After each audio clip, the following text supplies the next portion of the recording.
Liberto, chef de localité adjoint Ibalekono. Pour la Kin Bopeto et la Kisi Kolongisa Kinshasa.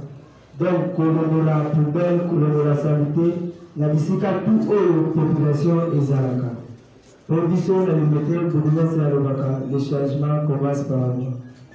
Donc, Kolongisa, Bisso limité, tu es bien la bonne salle. Combien de Bisso? Je suis le coordonnateur du quartier général Michel. Kin Bopeto Lingoluba, c'est Sika, environnement de Fanda. Pas seulement pour l'emblématique, mais pour ça que Maï est dérangé. Parce que tout ça, le canal est tourné, c'est le canal et Maï est le Sika et beaucoup de Kende, parce que les gens qui ont fait la bande pour la bateau. C'est pour faire ça, madame. David, chef de localité Ngambwele na quartier Nando. Makambo mibale. Kini Bopeto wana. Soki bolingo ezali te, Kini Bopeto ekobonga te. Il faut l'amour. Na yango na l'amour pe na kati na ndako na bino moko na biso moko na kati ya ndako ikotolinga na tata na mama na bana. Esi.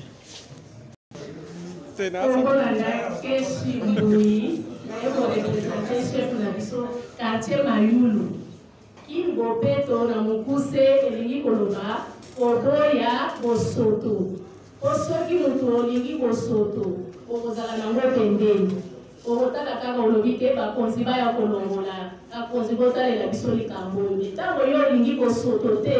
Okolinga te ata yo moko omoni boye okoluka kaka olongola tobongisa mboka na biso na mokuse. Ngai komona ngai monsieur Thomas Bosso Prince.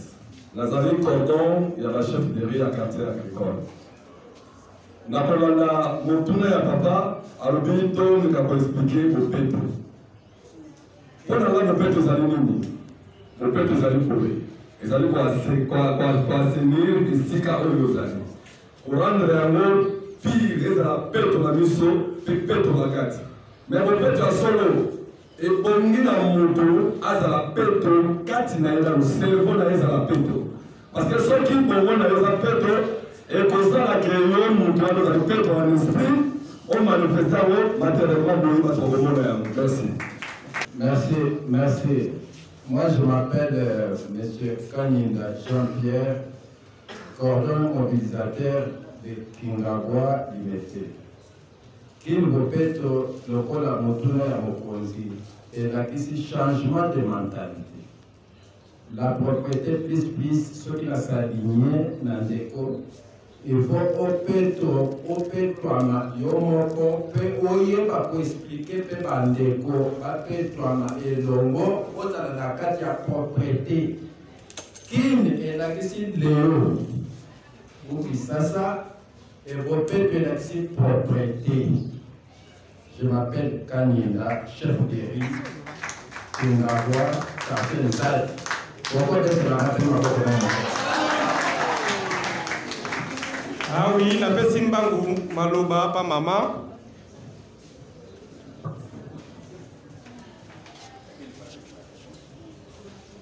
Merci pour la parole. Comme on a gagné à Nani Kouchoula, chef de la localité à Gênes, à Kingagwa Péché. Qui ne peut pas faire ça, il faut que la canamie, matériel et ça. Vous voyez les arrêts, na localité obani qui na commune obani mais pour ça la biso ezali na mutuna bana profiter de matériel Mutu ya suka pour protéger Baron Mukanga, cordon adjoint à la localité de la quartier Salon. Pour la Kin Bopeto, ils ont non seulement des baninga baningoli là avec les mézara pour la Bopeto té. Na politique à la gouverneur ils ont projet et tel que ma campagne insécurité et tel que ma campagne à tapage doctrine à makele nous tous ça et na kati ya Kin Bopeto na politique à kenote pour na ka ba ça ba point wana asuki wana. Merci. Merci pour la parole. Nous avons bien mis Kofi, il parlera aux autres, dans un chef de localité, il y a grand monde. Et pour nous, Kinshasa, peut-être, il va là, parce que également, on dit le besoin de Kinshasa est à la pétoire. C'est-à-dire, à partir de la à partir de la mentalité, il y a tout ce monde qui non. Tout le monde, moi, la mission Kinshasa est à la propre, à partir de la mentalité. Au milieu, il y a des gens qui Kinshasa est à la propre, et ça, les cigares, les alliés appropriés pour le dire, le main, et ça, la main, la prescription, la plastique. Il faut que les cigares, c'est des gens qui ont quoi qu'il y a Kinshasa, pour Petro, et donc, ça, on va dire, n'est-ce pas, ça, moko na moko toka kukomisa bisika choto zali pour que Kinshasa engenga donc Kinshasa engenga Kinshasa de Petro et ça la tête notre roi Kinshasa engenga donc c'est ça pour le gars de Angola Maboko Naka Mosengo Nalobi kini bopeto ezala ba concept de belé talika kolwa bosotote.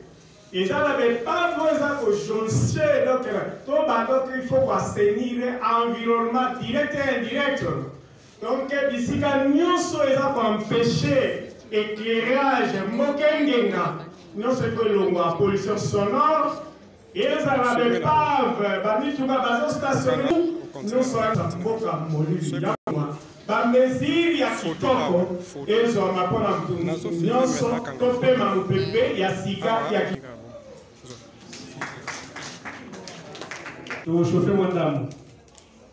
So la nobi Kinshasa Bopeto, viva, première fois. Kinshasa Bopeto, viva, deuxième fois. Kinshasa Bopeto, troisième fois, viva, viva, viva. Gentili Gobilambaka, gouverneur de la ville province de Kinshasa.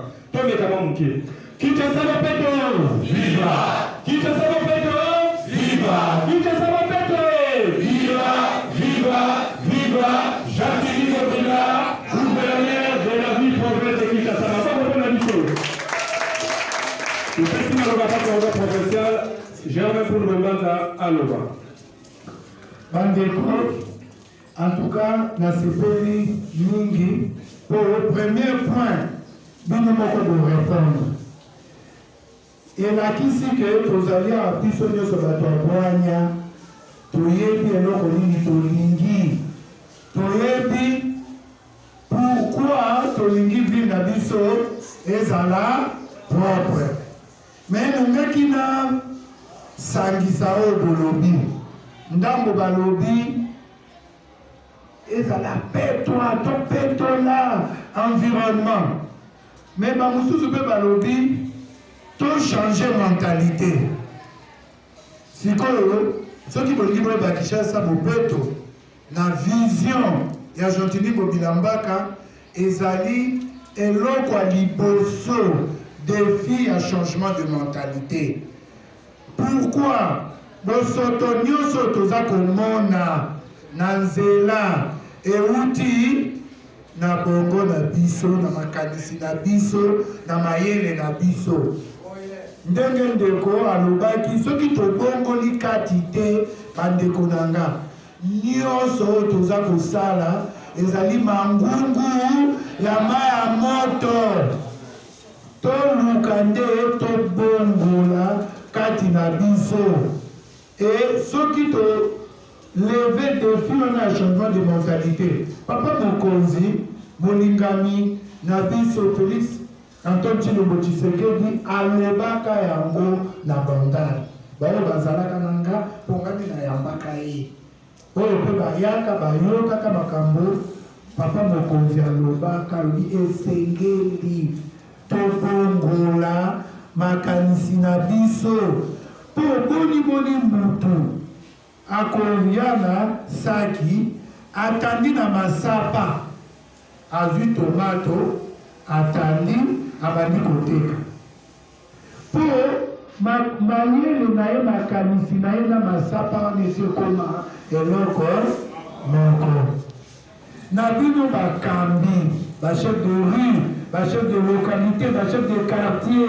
bozokendeke naino na liloba wana bandeko tobongwana boni tozalaka bato ya peto Kinshasa oyo bandeko tata mosi na nga ndo oloba 0 bis ezalaka ba bis ekumbaka bato kobanda gare centrale ti bipai na bisi ya courant. Donc tozalaka na mokili oyo Kinshasa, Genève na Suisse et puis Liège na Belgique. 3 villes na mokili oyo azalaki na bisi te ezobimisa milinga. Donc tozalaki na avant-garde ya écologie. Botikala komona na banzela bisiko bisi bande kozela courant na bongolo kuni eza nano bisika mosusu eza nano. Tozalaki bato ya peto biso toandonga papa na ngai azalaki directeur ya école na Sainte-Anne awa.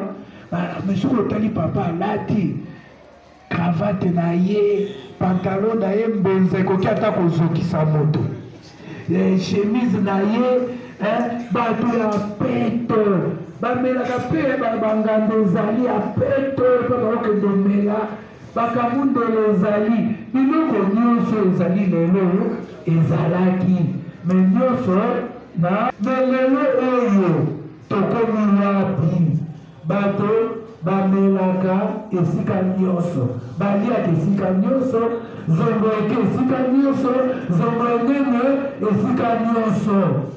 Papa oyo azali taximen akozwa molangi ameli mai asali zongo eke na molangi abwaki po chef de quartier alokota, chef de localité alokota, chef de rue alokota.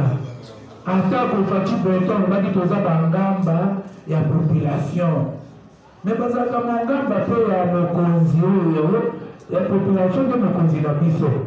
Bazala pe mokonzi oyo ayebi komitosa. Oyo toza komona lelo ezali yango te. Na yango bopeto bobanda nano kopesa sango ndambu ya mbongwana ya makanisi ya bisaleli. Ndenge bandeko balobi na mbongwana na makanisi na bisaleli tokei na nyonso toyoki bandeko balobi awa makambo ya insécurité ezali mbindonkele bosoto, makambo ya tribalisme ezali mbindonkele bosoto, makambo ya corruption ezali mbindonkele bosoto, makambo nyonso wana foto na yango nde toza komona bikunde partout. Tobanda kobongwana mpe bikunde mpe ekolimwa parceke motu nyonso omelaki mai oyo papa Douglas atiaki poubele te. Eske na ntango ya babelge tozalaki na poubele esika nyonso na Kisasa? Ezalaki te. Koloba te papa Douglas atie poubele te, funa molangi na yo tia na saki, koma nango na ndako, tia na ekunde na yo ya ndako.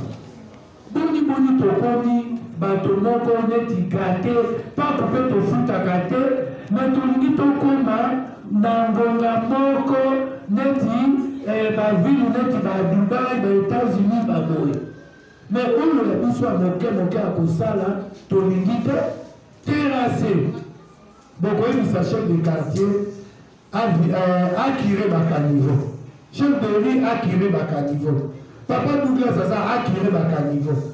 Me biso ntango tozali bakonzi bino na ngai totunaka mpe mokonzi na biso population kinoz na kino eboko kaniveau yango etotika yango moko boye.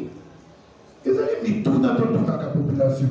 Kaniveau evandaki evimbi neti pati ya mikate etondi.